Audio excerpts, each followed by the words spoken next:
Now to our top story. Government has commended the European Union (EU) and the Common Market for East and Southern Africa (COMESA) for supporting the implementation of some crucial projects in its border posts. Principal Secretary in the Ministry of Trade and Industry, Christina Zakeo, was speaking in Mchinji during the official handover of the Smart Gates truck parking facility and laboratory equipment for testing products. Maisochi Kazula has details in this report. Congestion of trucks at the Mchinji 1 border post will now be a story of the past following the installation of smart gates, truck parking facility and other equipment. Principal Secretary in the Ministry of Trade and Industry, Christina Zakeo, said the smart gates, which has been mounted at the border in Mchinji, will facilitate cross-border trade and ease congestion at the border's car park.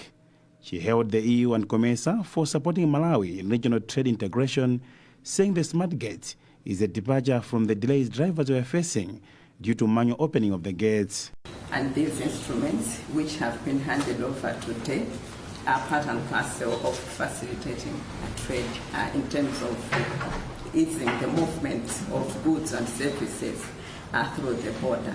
And you see that, the smart gate itself, it's an electronic system. Once you're coming from whether it's Chipata or Mwami, you press the button and immediately you get a receipt. COMESA European Development Fund EDF Program Manager Mshuka Kamwera said 7 countries in the COMESA region are benefiting from the project, whose major objective is to facilitate cross-border trade within the region.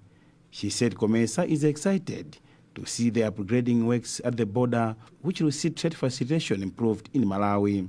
So we want to ensure that there's that ownership and sustainability from the onset, from Malawi government, because once the project ends, it's Malawi to take over all the processes. So that sustainability has to come from the onset. So from the time of onset of the signing the sub-delegation agreement, we've seen that Malawi has taken up a lot of responsibility. EU team leader for economy, trade and public sector, Bartek Stanax, said cross-border trade facilitation is one way of helping countries in the COMESA region to grow fast in their economies. He said it is encouraging to see that COMESA is doing a great job on regional integration. Of course, this is part of a larger program which is being, the EU is financing 40 million euro, which is provided to the COMESA Secretariat. And it benefits not only Malawi, but 7 countries in the region. Malawi Revenue Authority MRI Executive Director of Corporate Services Agnes Katsonga Piri said the smart gate will also contribute significantly to revenue collection on vehicles which overstay. Mchinji Mwami border 1 post was officially opened by President Lazarus Chakwera and his Zambian counterpart Hakainde Hichilema on 7th December 2022. The whole project was handled by the Common Market for East and Southern Africa (COMESA), with funding from the European Union (EU), among others, to facilitate smooth flow of goods, persons and services across the COMESA region. Maisochi Kazula, MBC News.